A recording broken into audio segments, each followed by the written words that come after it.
Olá, seja bem-vindo ao In Music em Casa. Eu gostava que nos contasse o teu início na música. Bom, o meu início foi relativamente tarde, aos 12 anos, na Covilhã, na minha cidade natal, portanto, na Escola Profissional de Arte Saber Interior, na EPABI, e portanto comecei mesmo com 12 anos do zero, portanto não não tive formação musical antes, e foi mesmo assim começar com a força toda, digamos assim, porque as coisas aconteceram muito rápido. E o violoncelo acabou por ser um bocadinho por conselho da minha irmã, porque eu não conhecia bem os instrumentos, ou conhecia pouco, e foi um bocadinho por conselho dela, porque ela achava o violoncelo interessante, e eu, pronto, se ela me tivesse dito outro instrumento qualquer, provavelmente tocaria outro instrumento qualquer hoje em dia, não é? Mas enfim, costumo dizer sempre que estou muito agradecido, porque acertou em cheio e era mesmo o instrumento que eu queria. E quando fizeste as audições, foi logo só para o violoncelo ou tiveste ainda dúvidas com alguma coisa? Não, na altura houve umas audições, acho que também fiz de viola, salvo erro, mas eles, não sei, por algum motivo escolheram-me logo para violoncelo, pronto, que era também a minha primeira opção, portanto, pronto, tive sorte. E aí já sabias que ias seguir música ou não tinhas bem a noção do que gostavas? Não, no início, quer dizer, no início era um bocadinho para experimentar também, não é? Porque, como eu tinha dito, não tinha assim nenhum background na música, não é? Mas também posso dizer que logo muito cedo eu percebi que gostava mesmo muito deste mundo e que, pronto, digamos que ao fim de, talvez, depois de 2, 3 anos eu já imaginava que era mesmo isto que eu queria fazer, e portanto foi bastante rápido tudo, que aconteceu tudo, e que eu me vi como músico também no futuro. Tu estiveste lá há 6 anos. Sim, portanto fiz a EPABI inteira, pronto, desde o sétimo ao 12º, e portanto sim, depois já fui para o estrangeiro. Qual foi sentiste necessidade de sair do país logo ou foi algum motivo especial? Necessidade eu não diria, mas as coisas também aconteceram um bocadinho, enfim, estive numa orquestra de jovens internacional, a Orquestra Mundial das Juventudes Musicais, que agora já nem sei se existe, mas na altura era um projeto muito giro. E Não é a Orquestra Mundial de hoje em dia? a Orquestra Mundial, sim, ainda existe. Sim, acho que sim. Acho. Sim, pronto, então é essa. Pronto, ainda consegui viver lá assim uns tempos bastante bons, com a Corte Mazur, Ana Sofia Mutter, etc. E fizemos um estágio em Berlim, na altura, eu ainda estava na EPAB, não é? E entretanto nesse estágio conheci, era o professor de naipe, digamos assim, do violoncelo, um senhor que era reformado já da Orquestra Filarmónica de Berlim, e para quem eu toquei, que ele me perguntou: tu já pensaste em ir para o estrangeiro, talvez vir para cá? E eu disse: talvez sim, pronto, ainda na altura não tinha a ideia muito clara, e ele depois acabou por me apresentar aquele que viria a ser o meu professor. Portanto, as coisas aconteceram um bocadinho porque foram acontecendo, não é? Mas não é que eu tivesse tido uma necessidade de ir para o estrangeiro. Aliás, na altura até fiz também provas para Lisboa, para a Metropolitana, para estudar com o Paulo Gaia Lima. Portanto, se as coisas não tivessem funcionado no estrangeiro, e nas provas que fiz depois em Berlim, eu teria ficado em Lisboa com todo o prazer também. Eu penso que não é a Orquestra Mundial. Acho que essa orquestra não é. Com os nomes que estás a dizer, acho que não.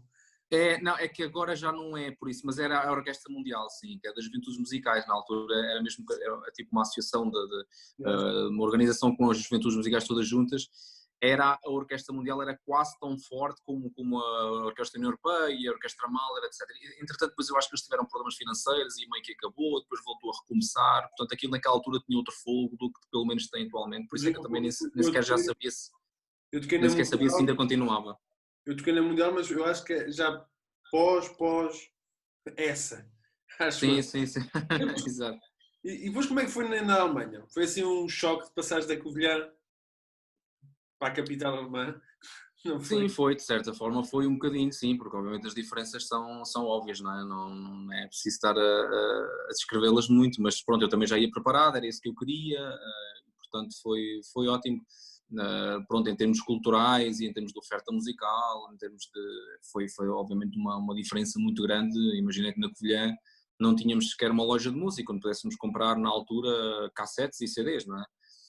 Portanto vinha tudo de Lisboa, eram os professores que estavam em Lisboa, no Porto, que traziam, e era graças a eles que tínhamos acesso à música, digamos assim, a muitas coisas, e a partituras e por aí fora, e de repente em Berlim tinha tudo ali, tinha de repente o problema de que no mesmo dia ou na mesma noite não sabia se ir assistir ao Alban Quartet, ou à Orquestra Filarmónica de Berlim, ou ao recital do Misha Maisky, tinha aquele dilema, não é? Que, que era um dilema fantástico e, portanto, nesse aspecto foi obviamente uma diferença abismal, não é? E tu aí nunca tinhas em mente voltar para Portugal? Ou sentias que que era a tua nova casa, neste caso a Alemanha? As duas coisas, foi sempre, em Berlim senti-me sempre em casa, aliás continuo a sentir, já não vivo em Berlim, mas quando estou lá é como se fosse a minha segunda casa, porque passei lá também anos muito importantes da minha vida, fui para lá com 18 anos, portanto fresquinho, não é? Na adolescência, e a viver sozinho pela primeira vez, etc, foi portanto muito marcante, não é? Por outro lado, vou voltar para Portugal, sempre esteve em cima da mesa e acho que vai estar sempre, porque no fundo eu também não gosto de fazer assim muitos planos a largo prazo, não é? Mas acho que isso vai estar sempre em cima da mesa e às vezes penso um bocadinho, será que... Mas enfim, teria que ser sempre a fazer coisas mais interessantes do que estou a fazer aqui, ou pelo menos tão interessantes em termos profissionais, não é? Ou então que fosse por motivos pessoais. Para já a questão não se coloca muito, mas enfim, regressar a Portugal está sempre em cima da mesa e estou sempre com saudades da comida, do sol, das pessoas, da família, dos amigos. Portanto, enfim, nunca é um tema completamente fora de questão. Então, e o que é que se seguiu depois de Berlim? Portanto, em Berlim eu estudei, fiz a universidade toda lá, na altura foram 4 anos de licenciatura e depois 2 anos de pós-graduação. E quando cheguei ao fim eu fui sempre muito certinho nos meus estudos, demasiado certinho, portanto com 24 já estava despachado, digamos assim, já tinha tudo o que podia fazer com o violoncelo em termos de formação, já estava feita, e o que foi um bocadinho cedo, na verdade. E então depois fiz provas para orquestras, pronto, e entrei naquela orquestra onde trabalho agora mesmo, na Orquestra Filarmónica de Dresden, que era também um bocadinho um sonho meu, poder ser algum dia membro de uma orquestra alemã de topo, e foi realmente fantástico tê-lo conseguido, mas naquela altura depois também notei ao fim de pouco tempo, pronto, e agora acabou, pronto, agora com 24 já tenho o meu lugar na orquestra alemã que sempre quis e agora as coisas não avançam. Entretanto depois também ainda estudei mais uns tempos em Oslo com o Truls Mork e fui fazendo outras coisas, portanto tentei não parar porque, enfim, como eu tinha dito, as coisas foram acontecendo muito rápido e fui sempre muito certinho nos estudos e com 24 de repente estava feito. E às vezes há jovens músicos hoje em dia com 24 anos que ainda nem estão sequer a chegar ao meio da licenciatura ou do mestrado, ou seja o que for. E tu, isso, por exemplo, tu também tocaste na Gustavo Mahler. Foi antes dos 24 ou foi Foi antes dos 24, foi. Na Gustavo Mahler foi em 2002, portanto eu devia ter à volta de 20. E foi na altura quando estava a estudar em Berlim e fiz provas lá para a Mahler e entrei, pronto, então estive lá, foram estágios fantásticos também, com o colega Bado, tive a sorte ainda de o conhecer, não é? E foi fantástico também.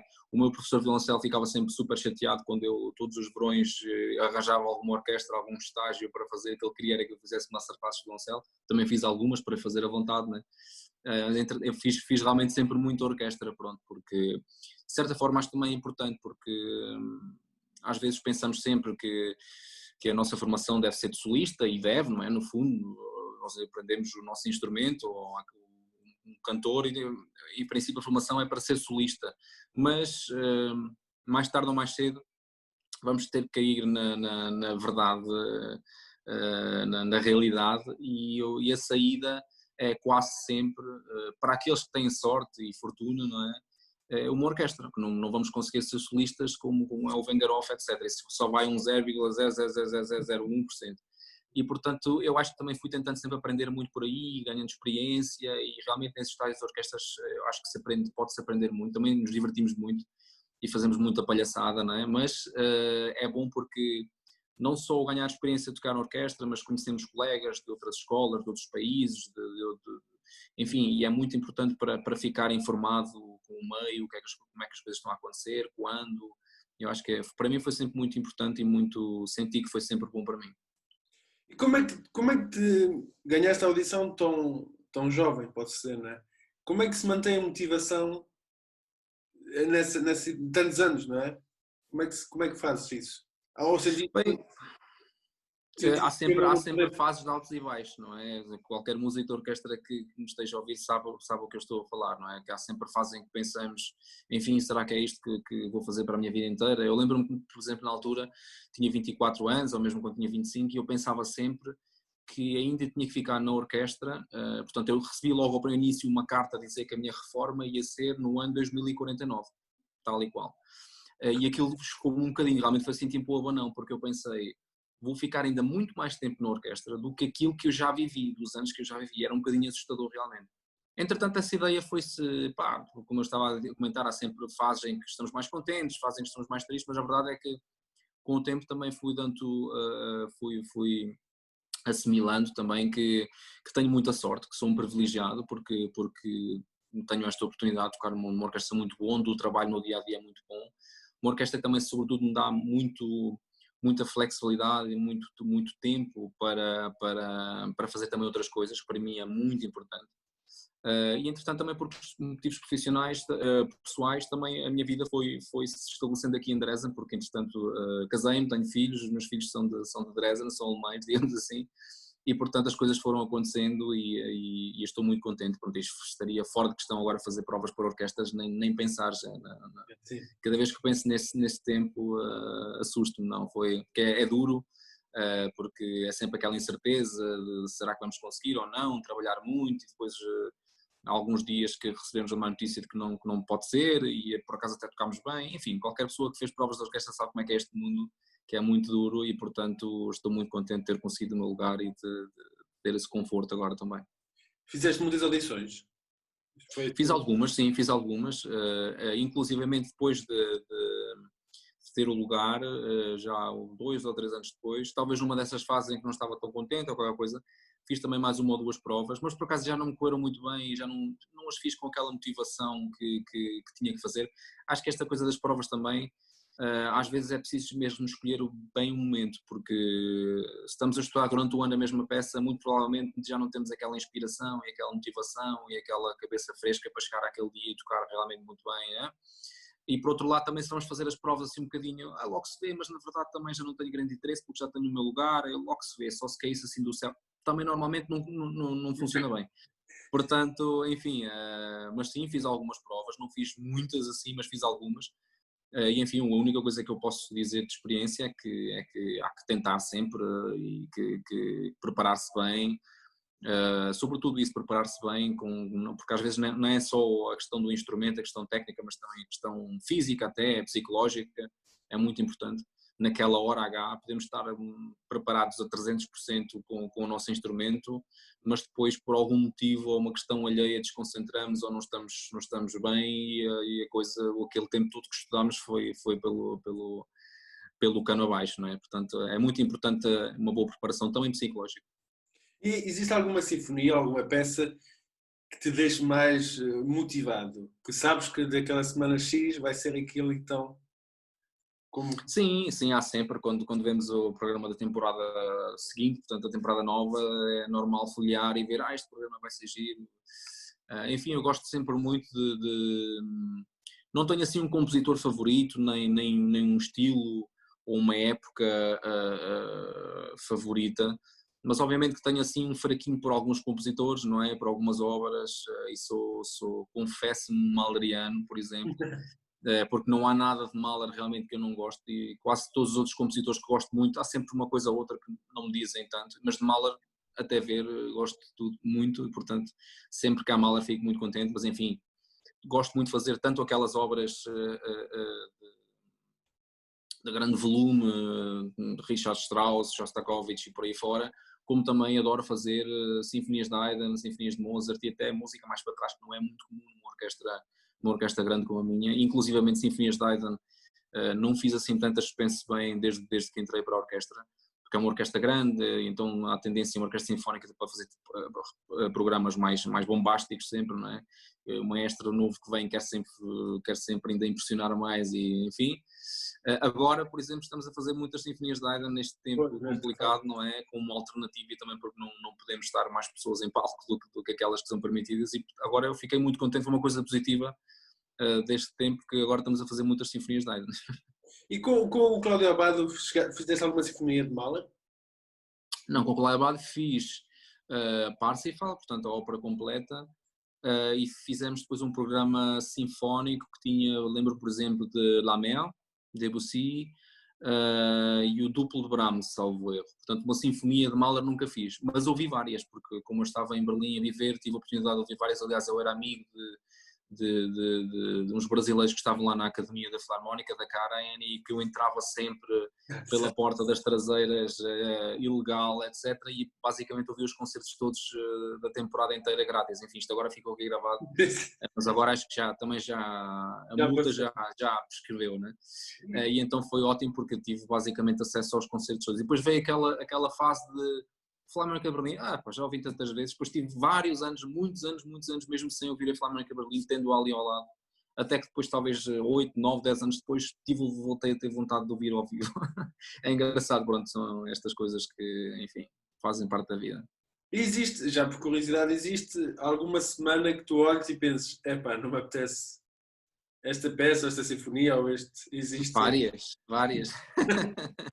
Sim, não acontece também. Como acontece para um lado, acontece para o outro, mas enfim, nós somos profissionais e, enfim, como os jogadores de futebol, certamente dá mais pica, não é?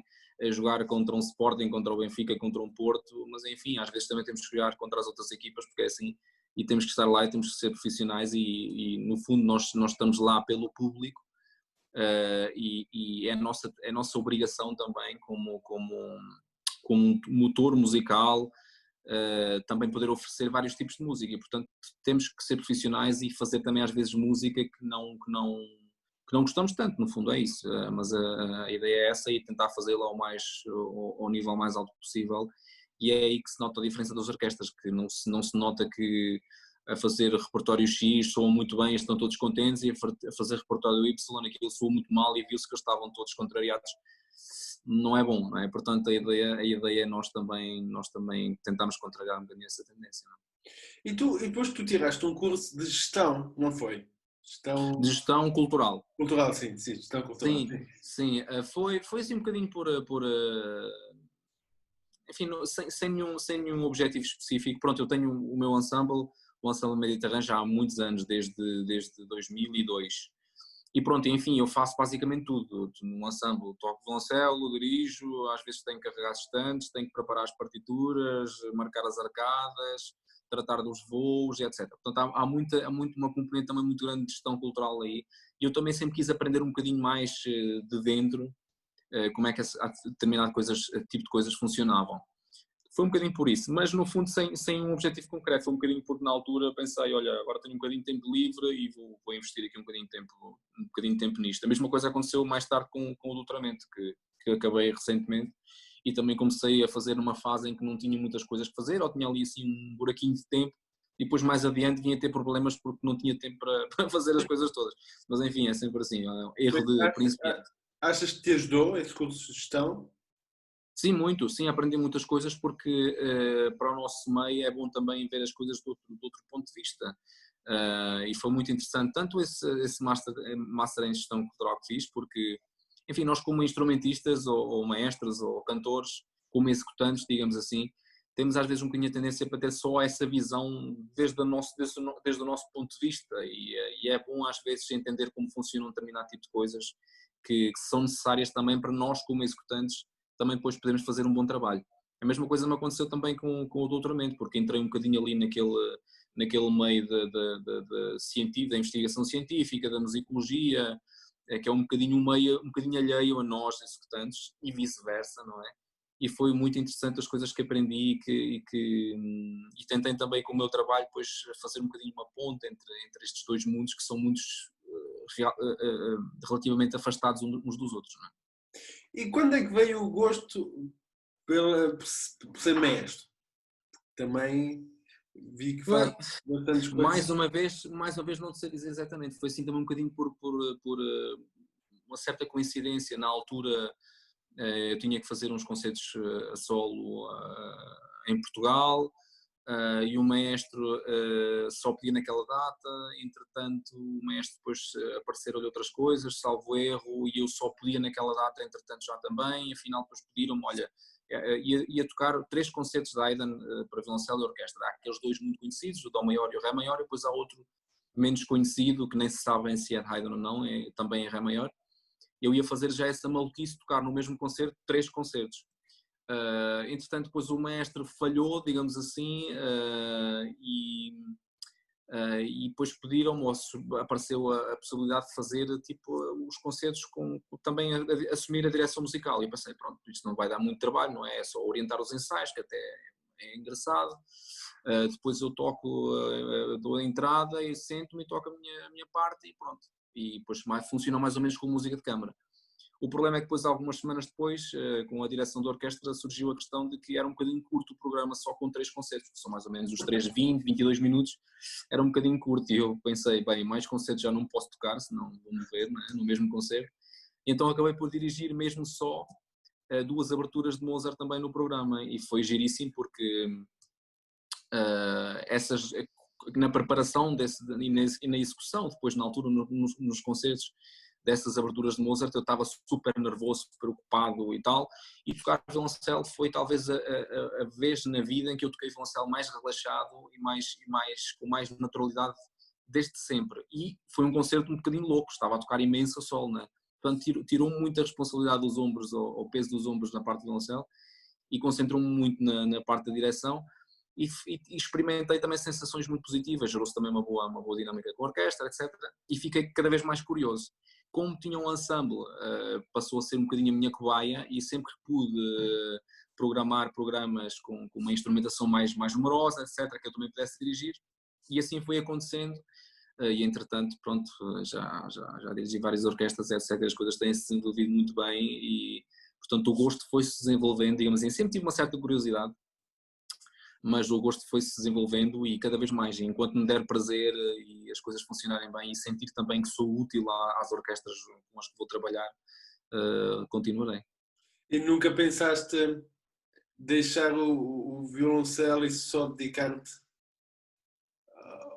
a ser mestre? É uma coisa que já te veio à cabeça, não? Quer dizer, passa muitas vezes pela cabeça, porque entretanto o tempo, a gestão do tempo é cada vez mais complicada, porque, enfim, dirigir como tocar um concerto, como violoncelista, não é só o concerto e aquela semana de trabalho, é também a preparação toda à volta, pronto. E portanto, em termos de gestão de tempo, as coisas estão cada vez mais complicadas, e agora quase que só tenho tempo mesmo para tocar violoncelo na orquestra e uma coisinha ou outra de música de câmara, e o resto tenho que dedicar tudo à direção da orquestra, porque cada vez aparecem mais coisas e mais difíceis e programas mais complicados, etc.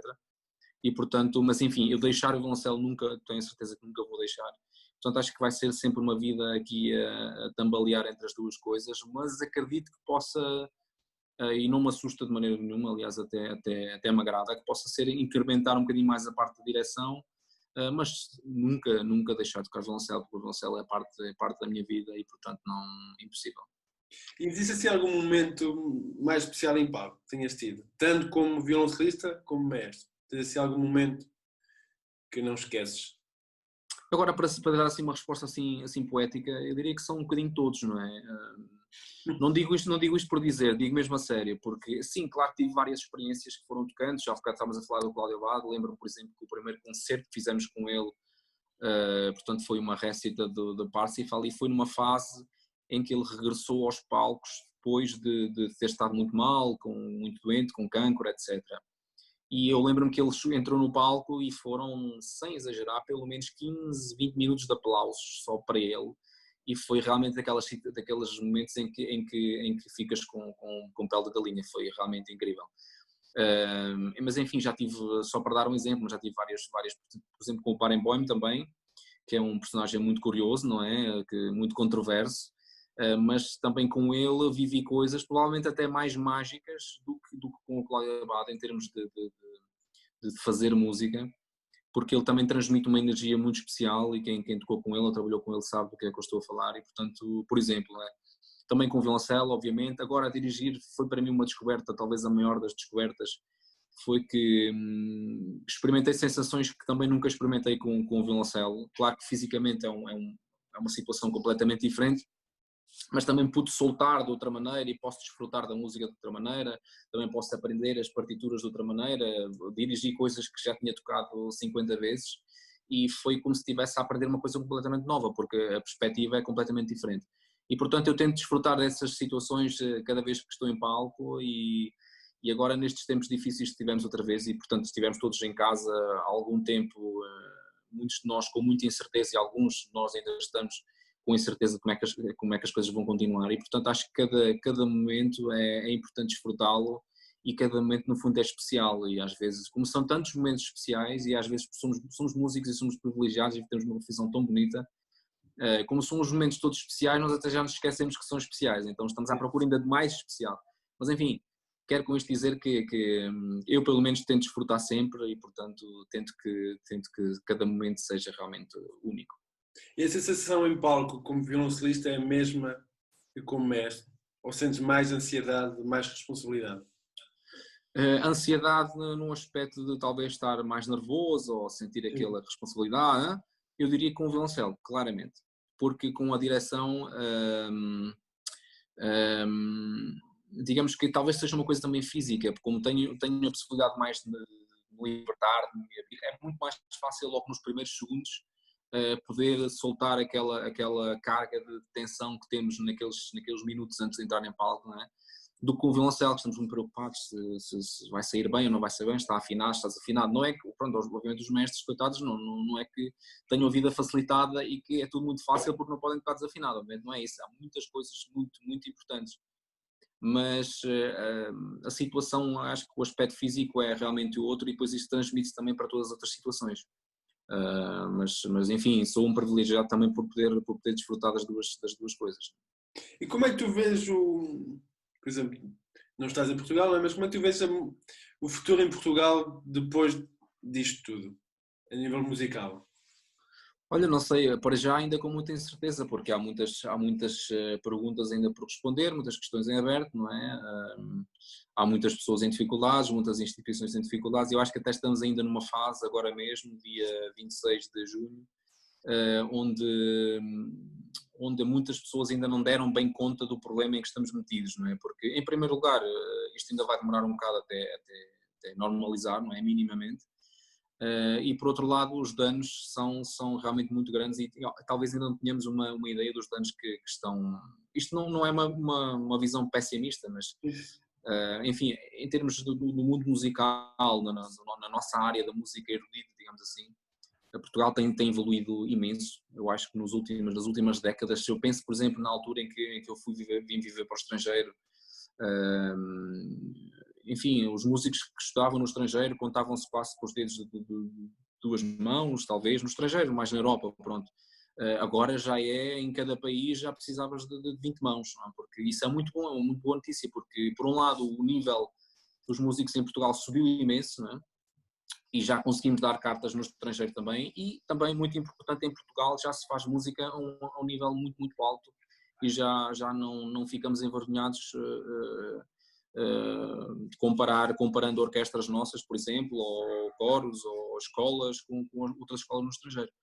E portanto isso é muito bom. Agora vamos ver como é que saímos desta alhada, não é? Porque sobretudo acho que vai ser um problema financeiro, porque vai haver um bocadinho, imagino eu, temo que venha outra vez um bocadinho uma fase daquelas de apertar o cinto, aquelas que ficaram tão clássicas há uns anos, e isso pode obviamente limitar os movimentos de muitas pessoas, em muitas instituições e do meio musical em geral. Vamos ver, vamos torcer para que não, e enfim, mas a ideia é também ter esperança, e as dificuldades estão por todo o mundo, não é?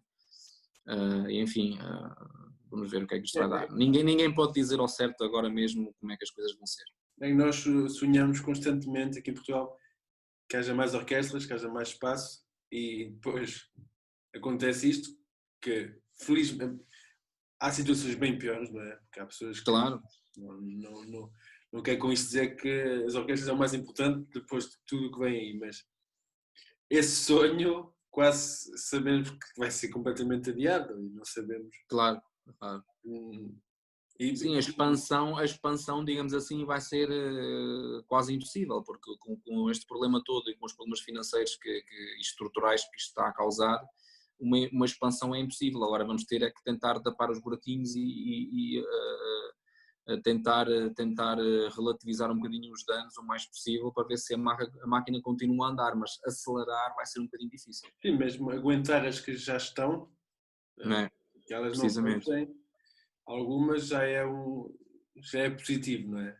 Sim, Portugal tem um problema grande, que é essa grande vantagem que eu estava a falar, essa excelente notícia, que é esta evolução do mundo da música em Portugal, que há muitos músicos bons, é obviamente uma boa notícia, mas causa também um problema, é que há demasiados músicos bons para tão poucas saídas, e no caso concreto das orquestras, há a questão, sim, podia haver muitas mais orquestras, claro que sim, mas a questão é como é que se pagam, não é? Por outro lado, temos público para essas orquestras todas. Enfim, são várias questões que se colocam e isto fica realmente muito complicado, porque sobretudo continuam-se a formar músicos muito bons e não há saídas, e por isso é que também não é de admirar que muitos digam, olha, faça mal e vou para o estrangeiro, vou tentar a minha sorte no Botsuana, porque enfim, se em Portugal não há saídas, é mais do que compreensível e ninguém pode ficar ofendido, não é? Mas enfim, é triste, eu da minha parte, eu vivo no estrangeiro, não é? Mas tento o máximo possível ir a Portugal sempre que posso e tentar dar o meu contributozinho modesto para as coisas melhorarem, não é? E tem também, sobretudo, por exemplo, a música portuguesa, divulgá-la, que foi sempre um bocadinho uma espinha encravada para mim como músico português no estrangeiro, e cheguei aqui e dei conta que música portuguesa nem vê-la, pura e simplesmente, não é? E portanto foi sempre um bocadinho uma luta minha tentar divulgar aqui a música portuguesa, porque há por aí muita música que não é tão boa como a portuguesa e se toca e se ouve, não é? E portanto às vezes é um bocadinho realmente a falta de conhecimento, portanto eu tento fazer sempre que posso também, tento tocar música portuguesa, dirigir música portuguesa, etc. Mas enfim, o problema em Portugal agora vai ser esse, um bocadinho, há excesso de qualidade para pouca quantidade em termos de saídas, não é? E que conselhos dás aos jovens músicos? Bem, não desistir, porque apesar desses problemas todos e ligamos a televisão e o telejornal são quase só más notícias, não é? Nem é só o Correio da Manhã, agora é mesmo nos canais todos. O Correio da Manhã mais, mas... Agora é mesmo nos canais todos, porque é assim um bocadinho, não é? São tempos difíceis, mas enfim, não desistir, porque a esperança é a última a morrer e a nossa causa, a música, é realmente uma arte demasiado nobre para desistirmos, mas enfim, também cada um tem que ver as suas possibilidades e eventualmente também fazer coisas. Eu digo sempre que nunca precisei disso, felizmente, mas nunca teria tido nenhum problema de, por exemplo, de ser músico, tocar violoncelo ou dirigir ou fazer seja o que fosse, mas ter que servir uma esplanada, cafés e cervejas 5 horas durante a tarde. Não teria tido nenhum problema com isso. Isso é um bom tema que pegas, porque às vezes sinto que existe muito esse complexo de que as pessoas não podem fazê-lo, ou seja, precisam do dia todo para estudar, depois não arriscam mais porque não têm capacidades financeiras, que acontece infelizmente muito, mas não são capazes conheço imensas pessoas. Claro, eu também. Tinham que fazê-lo e tu não achas que também existe esse, sem querer interromper o teu conselho, mas que tem esses complexos de não posso porque eu preciso de X e depois fico cansado e depois, ou é quase uma desculpa. Existe um bocadinho esse complexo, acho que sim, não só para a questão de ficar cansado, mas às vezes até um bocadinho por vergonha quase, porque nós queremos ser músicos, naquela altura, como eu dizia ao princípio, queremos ser todos o Maxim Vengerov, e de repente chegamos ali a uma altura que temos conta, olha, afinal não vamos ser, olha, afinal já não vou ser o Rostropovich, olha que grande novidade, não é, que me deram agora. E depois de haver ali um bocadinho aquela fase aquele período de nojo, digamos assim, em que depois também temos vergonha de assumir isso e dizer, não, mas eu tenho que ganhar a vida, ainda por cima depois quando temos família, temos que sustentar também filhos, etc. Enfim, não há que ter vergonha, não há que ter complexos, porque o dia é enorme e dá para muitas coisas. Podemos estudar muitas horas, podemos preparar-nos, podemos tocar, mas se for necessário, por que não também fazer outras coisas? Não? Tu não achas que não é, eu não acho que seja só um defeito da música, mas mais da música, porque eu vivo, nós pensamos muito no que os outros pensam de nós. Sim. E esses complexos que vêm, não é? Complexo, ou seja... Sim, isso acontece muito, é isso que eu me refiro, não é? Porque às vezes dá um bocadinho para as pessoas não pensarem que eu já desisti ou que isto já não vai dar nada agora. Ou não não, estou não tão posso fazer bom. isto porque senão as pessoas vão pensar que eu já não toco violino. Não, é mentira, porque podes continuar a tocar e podes continuar, se precisares de ganhar dinheiro, pois temos que esfregar escadas, se fosse preciso eu fazia, não há nenhum problema, não é? E como tu estavas a dizer, como tu conheces, eu também conheço muitas pessoas que às vezes até estamos a conversar e se queixam, isto está muito mal, e conheço não sei quem que está inclusivamente com problemas, está com problemas para comprar comida ou para comprar coisas básicas em casa, e dizem, porque não tenta fazer um trabalho em part-time pelo menos, ou fazer outra coisa, mas não, está ali atado ao violino, à trompa ou ao boé, e enfim, às vezes também é preciso um bocadinho sobrevivermos, não é? E nos tempos de hoje justifica-se tudo, não é? Sim, sim. Portanto, é uma boa altura para fazer uma certa reciclagem também de mentalidades, etc., e de processos, porque, enfim, temos que sobreviver e temos que tentar aproveitar a situação de tudo o que há de mau e de todos os problemas. É uma boa altura também para repensar muitas coisas e para reformular muitas coisas, e essa pode ser uma delas também. Não sei se tens mais algum conselho que gostasses de... Não, enfim, é esse, é não desistir, continuar a lutar, e enfim, o que eu aconselho sempre muito também é investir muito na formação, investir no sentido de realmente ter uma formação consciente, de aprender bem, ou seja, de escolher bem o professor, a escola, de ver o que é que isso implica, estar atento, etc., tentar se informar o máximo possível, porque hoje em dia as coisas também já estão muito diferentes, mas eu lembro, por exemplo, na minha altura, eu quando vim para a Alemanha, todos pensaram que eu era maluco, porque, enfim, o idioma já era aquela coisa assustadora que ninguém falava, não é? E toda a gente ia para a Inglaterra, para a Holanda, porque se podia falar inglês, ou iam para Salamanca, que é logo aqui ao lado e tal, pronto. Sem desprezar nenhum tipo de opção. Mas, enfim, às vezes é importante ir só para o estrangeiro para dizer que estar no estrangeiro, às vezes não traz grandes vantagens, porque, na verdade, em Portugal também já temos pessoas muito bons, aliás, sempre tivemos, mas cada vez mais temos pessoas muito bons, até a malta da minha geração, que entretanto já voltou e já está formada, e temos aí músicos em Portugal fantásticos. Enfim, não quero estar a dizer nomes para não ser injusto com todos os outros que não vou referir, mas temos muitas pessoas aí realmente muito boas com quem se pode aprender, e as escolas boas também. Obviamente que há sempre aquela curiosidade de ir para o estrangeiro para ver como é que é e tal, pronto, isso tudo bem, sim, mas enfim, pensar sempre que seja sempre tomar decisões conscientes, apesar do desconhecido, do componente desconhecido que estas coisas têm sempre, não é? Mas acho que é importante investir bem na formação, ter um bom professor ou vários bons professores,